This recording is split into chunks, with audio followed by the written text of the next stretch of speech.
View के लिए ना ये ऋषि जो अभी बहुत इनोसेंट बंदा बन के घूम रहा है ना, बहुत ही मतलब बेचारा सा भोला सा, आंखों के पास डार्क सर्कल करके कि भैया मैं तो बहुत बेचारा हूँ, मेरी फैमिली के साथ गलत हो गया। अगर तमाशा बनाना होता ना बंदी को तो वो स्टार्टिंग से बनाती, अब जाकर तुम्हारे बोलने पे वो रिप्लाई नहीं करती। अगर उसको व्यू के लिए ये सब करना होता या कंट्रोवर्सी के लिए करना होता ना तो वो पहले से करती।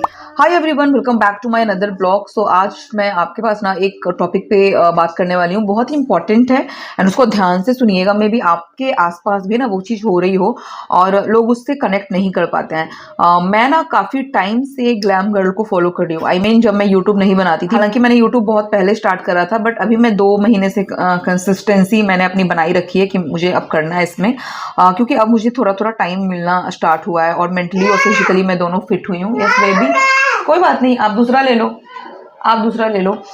मैं अपनी बेटी को भी साथ साथ देखना होता है। मुझे ना जब मैं उनको देखती थी और तो जब तब से मैंने देखना स्टार्ट करा है जब वो एक वार्डरोब के पीछे से शूट करती थी, ठीक है। और तब से मैंने आज तक देखा है कि वो कितनी मेहनत उसने की होगी और कितना अपना टाइम दिया होगा। क्योंकि मैं अभी जब शूट करती हूँ तो मुझे पता चलता है कि ना उस मुकाम पे पहुंचने के लिए लोग कितनी मेहनत करते हैं जिस मुकाम पे ग्लैम गर्ल है, राइट। अभी और अभी के टाइम में ना क्या हुआ ना, उसका जो पोजीशन था वो धीरे धीरे डाउन होना स्टार्ट हो गया। रीजन था सही लाइफ पार्टनर नहीं मिलना। अब आप बोलोगे कि ये पहले से कैसे किसी को पता चलेगा, राइट। बिल्कुल पता नहीं चलता है, क्योंकि सामने वाला बंदा आपको बहुत ही जल्दी इन्फ्लुएंस कर लेता है। लड़कों के कंपैरिजन में लड़कियां बहुत जल्दी इन्फ्लुएंस हो जाती है लोगों के बातों में आकर। ये मैंने अपने आसपास बहुत सारे सोसाइटी में देखा है और बहुत सारे लोगों को ये करते हुए देखा है। उन लोगों को देख के नहीं लगता था कि उनका कभी भी डिवोर्स होगा। बहुत ही आइडियल कपल होते थे, मुझे बहुत अच्छे लगते थे। क्योंकि देखो, आप कैमरे पर प्लीज प्लीज प्लीज जो आपको दिखता है ना वो आप उसके ऊपर तो भागो ही नहीं। बहुत सारी ऐसी लड़कियां हैं ना, मतलब यूट्यूब देख के पागल हुई पड़ी है, या फिर किसी का सोशल मीडिया पर अकाउंट देख लिया, उसका लव लाइफ देख लिया और उसको देखकर नहीं पागल हो पड़ी है, भैया उसका लाइफ ऐसे चल रहा है तो मेरा क्यों नहीं चल रहा है। भैया वो सब एक दिखावटी दुनिया होती है। सबको आपको आपको अपनी तरफ खींचने का एक तरीका होता है कि आप कितना अपने आप को अच्छा दिखा सकते हो, तो वो आपके पीछे आएंगे पब्लिक और बोलेंगे भैया कितना आइडियल कपल है। बट ये एक एग्जांपल है कि आप सोशल मीडिया पे भरोसा ना करें। अगर सोशल मीडिया आपको इन्फ्लुएंस कर रहा है तो पहले सोचे समझे कि आपको ये चीज करना चाहिए या नहीं करना चाहिए। सोशल मीडिया पर या फिर मैं हूं या फिर कोई और इन्फ्लुएंसर है, आप पहले आप देखो। अगर कोई प्रोडक्ट के बारे में भी बात कर रहा है या फिर किसी भी चीज के बारे में बात कर रहा है ना, डेफिनेटली पहले आप उसके इंग्रेडिएंट्स चेक करो कि डेफिनेटली वो आपकी स्किन पे वर्क करता है या नहीं करता है। अभी आप उसके बोलने पर मत लो। तो ये दिमाग आपका होना चाहिए, क्योंकि देखो इन्फ्लुएंसर का काम होता है लोगों को इन्फ्लुएंस करना, और ये आपका काम होता है कि आप अपनी कितनी बुद्धि से आप किसी चीजों को लेते हो, राइट। तो अभी आते हैं ग्लैम गर्ल पे। तो उनको देख के कभी नहीं लगता था कि ऐसा कुछ होगा, बट अभी पता है मैं बीच में ना उनको देख नहीं रही थी और मैंने कल रात को मैंने एक वीडियो देखा। हालांकि हिमांशी का वीडियो मैंने पहले इंस्टा पे मैं उनको फॉलो करती हूँ, तो मैंने देखा था कि एक छोटा सा क्लिप डाला था। मुझे पता था कि वो कुछ अपने रियल लाइफ के बारे में ही बात करने वाली है, बट मेरे पास टाइम नहीं मिल रहा था, दैट्स व्हाई मैंने नहीं देखा। कल रात को मुझे टाइम निकाल कर देखना था कि हालांकि इतना लाइफ जब स्मूथ चल रहा था तो हालांकि इसके लाइफ में हुआ क्या। मतलब इतनी अच्छी ग्रो लाइफ में, इतनी अच्छी लड़की जो लाइफ में इतना ग्रो कर रही थी, सडन उसके मतलब फेस से एक होता है स्माइल चला जाना। किसी लड़की के फेस से अगर वो स्माइल जाता है ना, वो दिखना स्टार्ट हो जाता है। आप कितना भी कोशिश कर लो कि आप खुश हो खुश हो खुश हो, नहीं हो पाता है। और मैंने पहले हिमांशी का वीडियो देखा और बाद में जाकर मैंने उसके हस्बैंड, मतलब एक्स हस्बैंड अभी मैं बोल सकती हूँ कि उसका वीडियो देखा। एंड जब हिमांशी का वीडियो देखा तो वो इतनी डिप्रेस लग रही थी बातों से ना, और बहुत सारे लोग ये बोल रहे थे, मैंने और एक इन्फ्लुएंसर का सुना कि भैया दोनों अपने अपने जगह पे बहुत जेन्युइन लग रहे हैं। मुझे तो नहीं लगे जेन्युइन, आई डोंट नो दोनों किसको अपने अपने जगह पे जेन्युइन लग रहे हैं, क्योंकि मुझे तो वो हिमांशी ही जेन्युइन लग रही है। वो बंदा जो उसका है वो डेफिनेटली, अगर उसके मन में, एक बात हिमांशी ने कहा कि अगर उसके मन में इतना ही किसी को बर्बाद करने की फीलिंग होती, या उसको लगता कि भैया मुझे इसको बर्बाद करना है सोशल मीडिया पर, मैं इसके रियल जो चेहरा है वो दिखा दूंगी इसकी फैमिली के, तो वो पहले से रिकॉर्ड करती ना। भैया वो आपसे पहले यूट्यूब बना रही है, कैमरे फेस कर रही है, लोगों को फेस कर रही है। पहली बात, वो बंदा उसको इन्फ्लुएंस करके शादी करता है, उसकी फैमिली उसको कोई नहीं जानता था।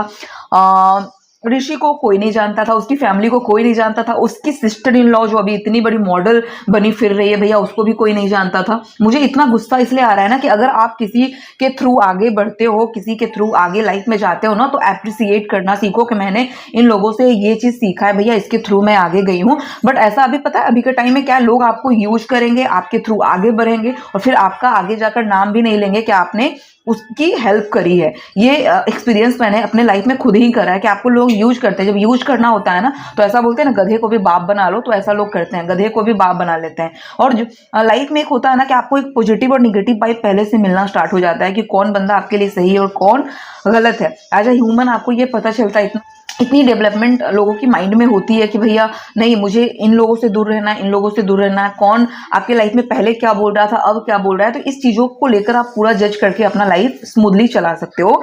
वो बंदा बोल रहा है क्या कि हिमांशी ने पहले क्या कहा, उसकी पॉइंट को आप सुनो। 4 साल तक वो बंदी फेस कर रही थी लाइफ में और लोग उसको बहुत उसके जो इन लॉज थे वो भी उसको बहुत टॉर्चर कर रहे थे, इवन उसकी फैमिली को टॉर्चर। और ये भी आप बात सुनो ना, जब आप उसके ब्लॉग पहले से देख रहे हो तो ये डेफिनेटली सोचने वाली बात है कि हिमांशी की फैमिली ऋषि के पास, ऋषि के घर नहीं आती थी, यानी कि ऋषि के इन लॉज हाउस पे नहीं आती थी। इट्स मीन कि वो सच में सामने वाले को कंफर्टेबल फील नहीं करा रहा। अगर आपकी फैमिली से अगर आपके इन लॉज के सामने कोई कंफर्टेबल नहीं है तो इट्स टोटली डिपेंड कि आपका इन लॉज उसको कंफर्टेबल फील नहीं कराता है। ये मैंने अपने लाइफ में ना बहुत सारे लोगों को ऐसा देखा है कि अगर आपकी फैमिली से कोई आ जाएंगे ना तो ऐसा ट्रीट करेंगे जैसे कि उनको देखा ही नहीं, मतलब ऐसा ट्रीट करेंगे कि भैया मैंने तो आपको नहीं देखा, आप ही आकर हमसे बोलो।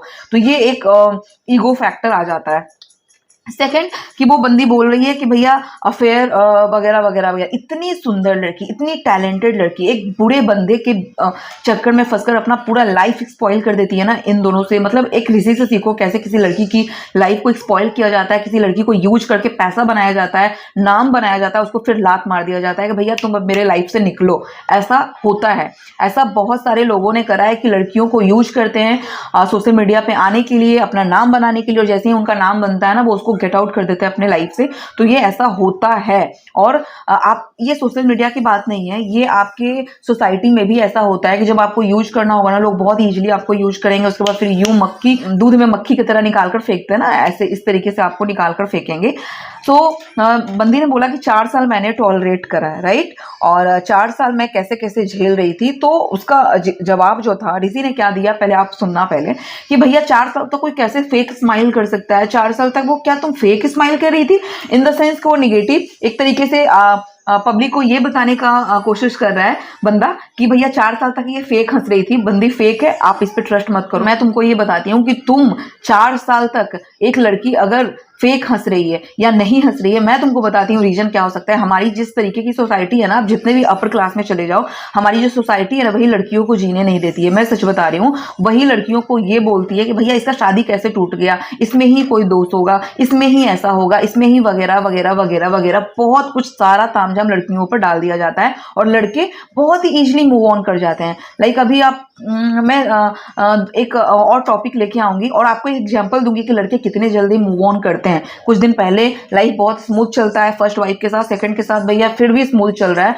तो आप बिलीव तो कर ही नहीं सकते हो। तो ये बंदा बोल रहा है कि 4 साल तक डेफिनेटली फेक स्माइल कर सकती है, क्योंकि लड़की सोचती है कि भैया अपना घर बचा लो, अपना घर बचा लो। मैं क्या कहूंगी सोसाइटी से, सोसाइटी में लोगों को क्या लगेगा कि भैया ये ऐसा ऐसा हुआ, इसकी शादी टूट गई, क्यों टूटी, 10 सवाल, 100 सवाल, 1000 सवाल पहले लड़कियों से ही किया जाता है। अभी भी सोसाइटी हमारी पहले लड़कों को ब्लेम नहीं करती, लड़कियों से ही क्वेश्चन करती है कि आपका कैसा हुआ, आपकी बेटी के साथ ऐसा हो गया, अरे कैसा हो गया। अरे भैया जब तक आपकी, ये रियलिटी है कि जब तक किसी की बेटी के साथ कुछ भी गलत अगर नहीं होगा ना, वो दूसरे की बेटी का दर्द नहीं समझेंगे। वो स्माइल मारेंगे, उस पर जोक मारेंगे, लेकिन ये नहीं देखेंगे दुनिया गोल है। आप किसी के ऊपर स्माइल मारते हो, किसी के ऊपर जोक मारते हो, तो मे बी वो गोल घूमकर आपकी बेटी के ऊपर आएगा। मे बी ईश्वर सब कुछ देख रहा है, राइट। तो ये ऐसा होता है कि लोग क्या होता है ना कि आप पे उंगली उठाना स्टार्ट कर देते हैं और बिना भूले कि भैया आपने भी कोख से अपनी बेटी जनी है, वही गोल घूम कर वो जो तकलीफ है, वो सारा सिचुएशन है, वो आपकी बेटी के साथ आ जाए तो फिर आप क्या करोगे? तब आप समझोगे कि दूसरी की बेटी का दुख क्या होता है। पता है, जब किसी लड़की का डिवोर्स होता है या किसी लड़की का ब्रेकअप हो जाता है या किसी लड़की की शादी टूट जाती है, तो इंस्टेंट उसके ऊपर पॉइंट करा जाता है, उसके ऊपर जोक मारा जाता है, बहुत ही इचली जोक मारा जाता है। अरे ऐसे कैसे उसका लाइफ चल रहा होगा, वो तो इतनी कुंवारी है, अभी ऐसे कैसे बैठी हुई है, अभी ऐसे वगैरह वगैरह वगैरह। पचासों हजारों सवाल होते हैं। तो पचासों ऐसे सवाल होते हैं और लोग लड़कियों के ऊपर ही करते हैं। ये नहीं बोलते भैया कि लड़की कभी आकर ये नहीं पूछेंगे कि भैया तुमने क्या झेला, तुम ट्रूली बताओ, तुमने कैसा महसूस करा होगा जब तुम उस लाइफ में होगे और उतना टॉलरेट किया होगा। ये किसी से लोग नहीं पूछते हैं, किसी लड़की से नहीं पूछते हैं कि आप अपने लाइफ में कितना टॉलरेट करके आए हो, अपने जीवन को किस तरीके से आपका हेल बना दिया जाता है, उसकी फैमिली के लाइफ को हेल बना दिया जाता है, उसके बावजूद भी लोग उसके ऊपर हंसेंगे। ये हमारी सोसाइटी है। अगर आपके घर में आपकी बेटी के साथ कुछ होता है तो हमारी सोसाइटी उल्टा आपसे ये आकर नहीं पूछेगी कि आपके लाइफ में ऐसा हो गया। मे बी भगवान करे सब कुछ अच्छा हो, ये कभी नहीं बोलेंगे। सामने से आकर बोलेंगे कि भाई, आप मुंह पर आकर बोलेंगे बहुत ऐसे बुरा हो गया, और पीछे में इतना आपके बारे में बातें बनाएंगे। तो इंस्टेंट भैया यही चीज हिमांशी के साथ भी हो सकता है कि वो डरी होगी, वो चाह रही होगी कि 4 साल तक वो अपना लाइफ सिक्योर करे, अपना लाइफ वो बचाए, वो मौका दे रही होगी कि भैया क्या होता है ना, फिर तमाशा बन जाता है। और अगर तमाशा बनाना होता है ना बंदी को, तो वो स्टार्टिंग से बनाती, अब जाकर तुम्हारे बोलने पे वो रिप्लाई नहीं करती। अगर उसको व्यू के लिए ये सब करना होता है या कंट्रोवर्सी के लिए करना होता ना, तो वो पहले से करती। व्यू के लिए ना, ये ऋषि जो अभी बहुत इनोसेंट बंदा बन के घूम रहा है ना, बहुत ही बेचारा सा, भोला सा, आंखों के पास डार्क सर्कल करके कि भैया मैं तो बहुत बेचारा हूँ, मेरी फैमिली के साथ गलत हो गया, मेरी फैमिली ऐसे वगैरह वगैरह। भैया ओम शांति बोलने से कुछ नहीं होता है, सच में मन में शांति होनी चाहिए। आप जिनको फॉलो करते हो ना, मैं भी करती हूँ, ठीक है। बीइंग इन्फ्लुएंसर ना, मैं भी कभी कभी थक जाती हूँ और मुझे भी लगता है कि मैं वीडियो नहीं बनाऊं। तो ये ऐसा हो सकता है ना, हिमांशु को फोर्स किया जा सकता है कि भैया आपको वीडियो बनानी ही है, और बंदे को मन नहीं है बनाने का। तो व्यू के लिए ना ऋषि, आप इतने कंट्रोवर्सी क्रिएट कर रहे हो। अगर सच में आप अच्छे होते ना, सच में अच्छे होते ना, तो भाई म्यूचुअली डिसाइड करके आप अलग हो जाते।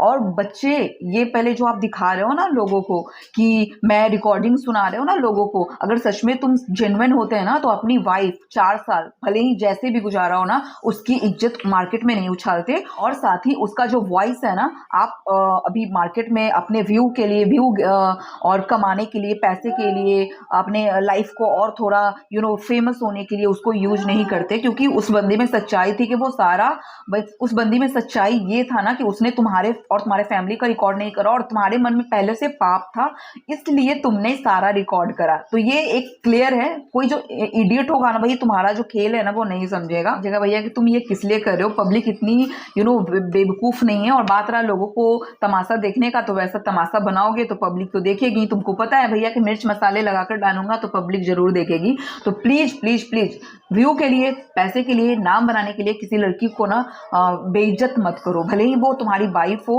या कोई और हो, प्लीज बेइज्जत मत करो। क्योंकि ओम शांति जो बोल रहे हो ना, एक दिन तुम्हारी ओम शांति हो जाएगी। अगर इस तरीके से किसी लड़की की बार बार बेइज्जती करोगे, तुम्हारी फैमिली और तुम्हारी, मैं ये नहीं बोल रही कि तुम गलत हो, अगर तुम गलत नहीं हो ना भैया, चुप हो जाओ और म्यूचुअल अंडरस्टैंडिंग से डिवोर्स लो और अलग हो जाओ। अब बहुत सारे लोग ये बोलेंगे कि तुम कौन होती हो बोलने वाली, मैं कोई नहीं होती।